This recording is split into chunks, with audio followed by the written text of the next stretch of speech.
اعوذ باللہ من الشیطان اللعین الرجیم بسم اللہ الرحمن الرحیم الحمد للہ رب العالمین والصلاة والسلام علی اشرف الانبیاء والمرسلین ثم الصلاة والسلام علی اہل بیتہ الطیبین الطاہرین المعصومین۔ برادران و خواہران عزیز، ہم سورۃ الفجر کے کچھ تفسیری نکات آپ کی خدمت میں عرض کر رہے ہیں۔ آیا نمبر 15 اور 16 سے متعلق ایک لیکچر ہوا ہے۔ اللہ تبارک و تعالی کا ارشاد ہو رہا ہے کہ بسم اللہ الرحمن الرحیم فَأَمَّا الْإِنسَانُ إِذَا مَا ابْتَلَاهُ رَبُّهُ فَأَكْرَمَهُ وَنَعَمَهُ فَيَقُولُ رَبِّي أَكْرَمَنِ۔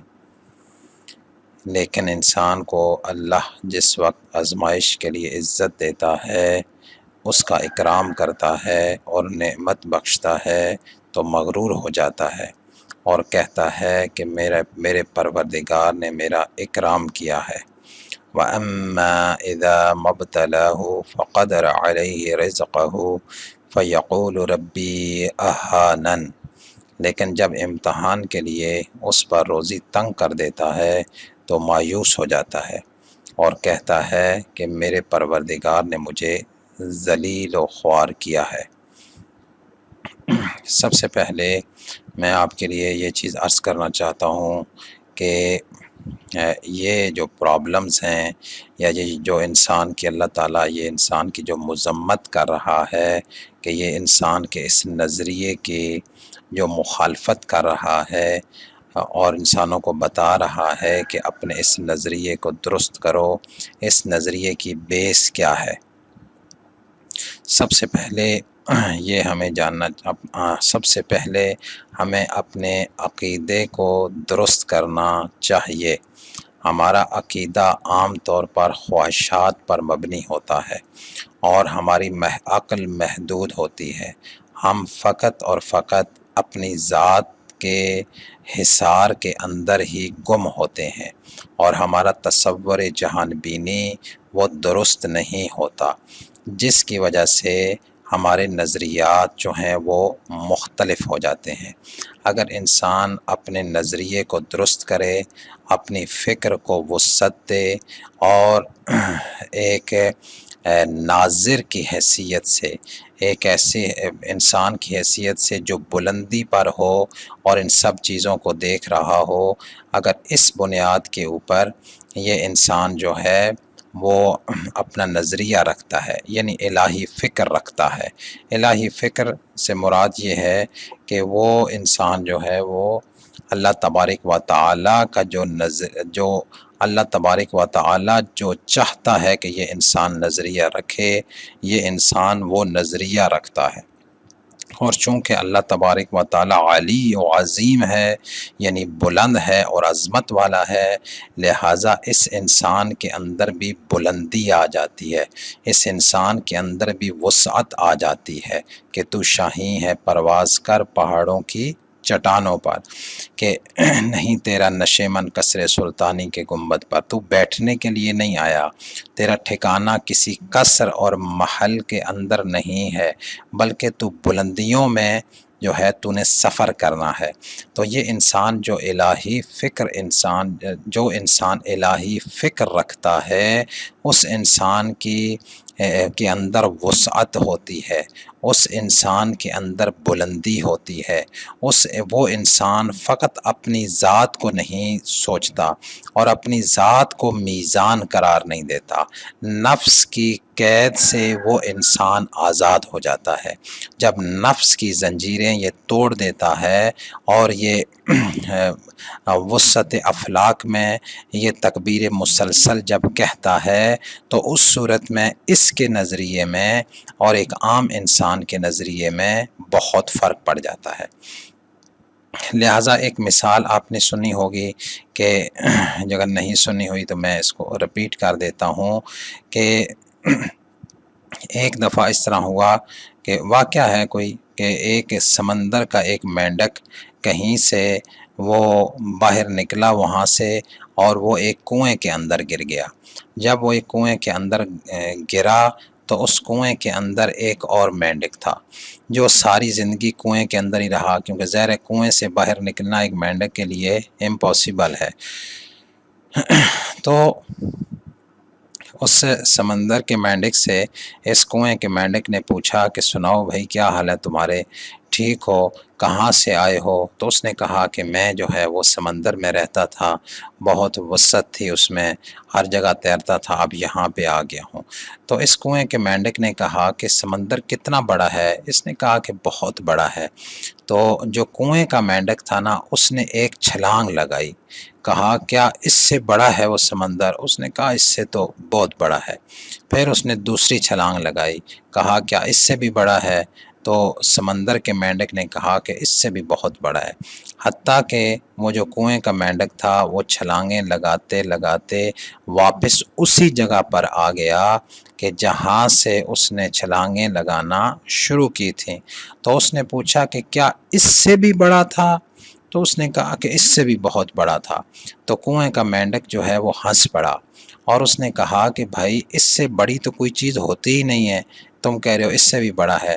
یہ اس کی وسعت فکر ہے، یعنی جو کنویں کا مینڈک ہے اس کے ذہن نے یہی کچھ دیکھا ہے۔ ہمارے ساتھ بھی مسئلہ یہی ہے، ہم بھی اب جو ہے نا وہ کنویں کے مینڈک کی طرح اپنی ذات پر ہی سارے فیصلے کرتے ہیں، اور ہمارے نزدیک وہی چیز اچھی ہے جو ہمارے لیے اچھی ہے، اور وہی چیز بری ہے جو ہمارے لیے بری ہے۔ یہ دنیا کے اندر انسان، دنیا کے حصار میں جب انسان بند ہو جاتا ہے اور فقط دنیا کمانے کو اور دنیا کو اور پیسے کو اور اپنے سہولت کو اور اپنے نفسانی خواہشات کو جب زندگی کا مقصد بناتا ہے تو اس انسان کے اندر پھر پرابلمز کریٹ ہونا شروع ہو جاتے ہیں۔ ہم نمازیں تو پڑھتے ہیں لیکن اس بنیادی چیز کے اوپر ہم غور و فکر نہیں کرتے۔ قرآن کریم نے نا یہ بہت خوبصورت انداز میں سورہ نجم میں ارشاد فرمایا، سورہ نجم کی آیا نمبر جو ہے نا وہ 28 کے بعد جو ہے 29 اور 30، اس میں اللہ تبارک و تعالیٰ کا ارشاد ہو رہا ہے کہ فَأَعْرِضْ،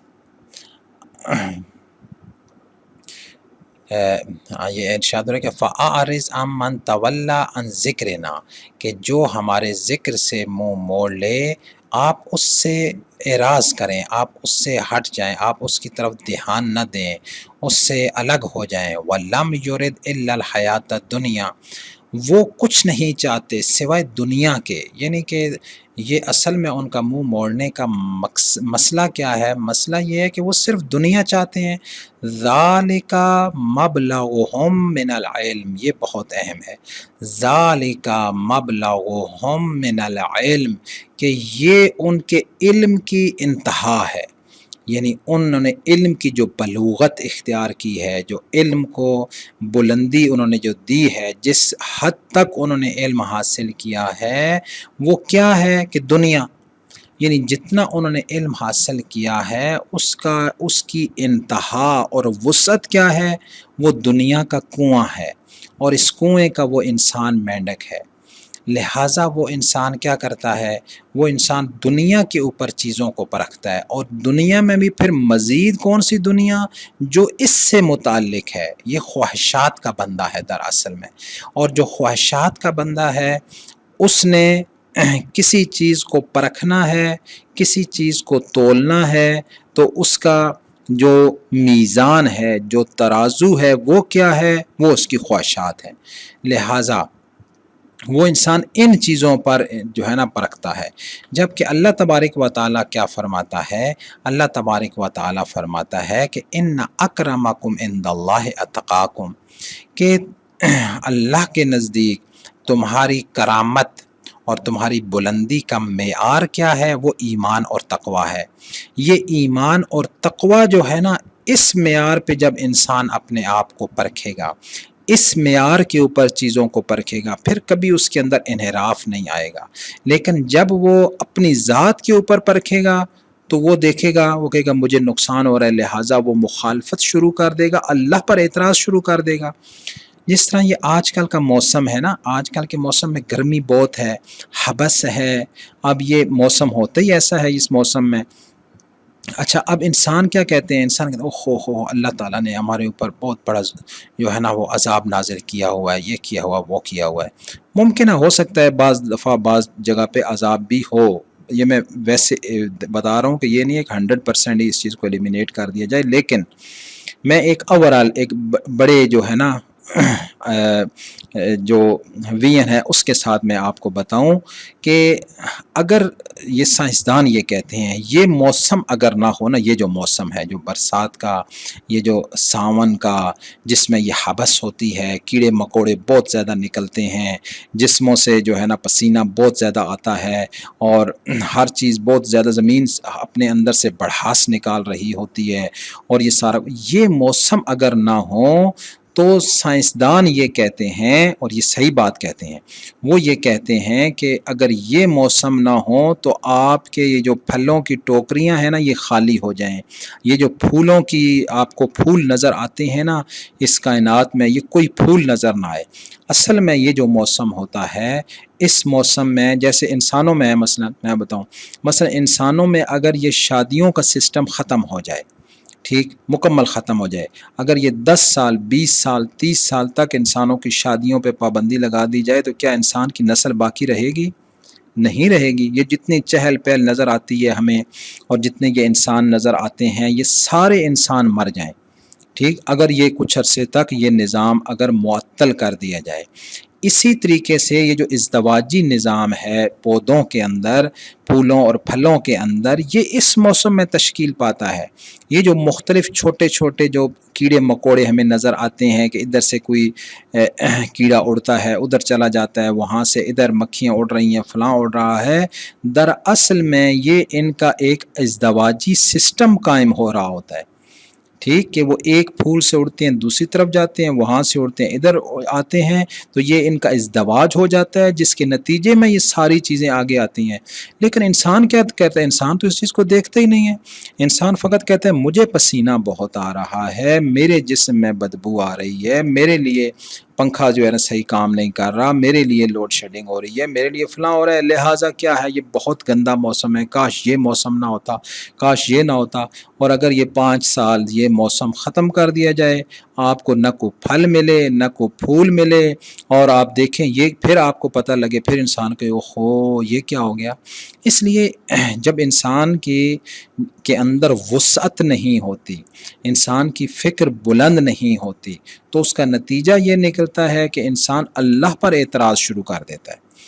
اس آیت کے اندر بھی یہی بات بتائی جا رہی ہے کہ فَأَمَّا الْإِنسَانُ إِذَا مَا ابْتَلَاهُ رَبُّهُ فَأَكْرَمَهُ وَنَعَمَهُ فَيَقُولُ رَبِّي أَكْرَمَنِ، کہ جب انسان کو نعمات ملتی ہیں تو وہ کہتا ہے میرے اللہ نے میرا اکرام کیا، اور جب اس پر روزی تنگ ہو جاتی ہے تو کہتا ہے کہ مجھے اللہ نے ذلیل کیا۔ معیار کیا بنا؟ میری ذات معیار بنی۔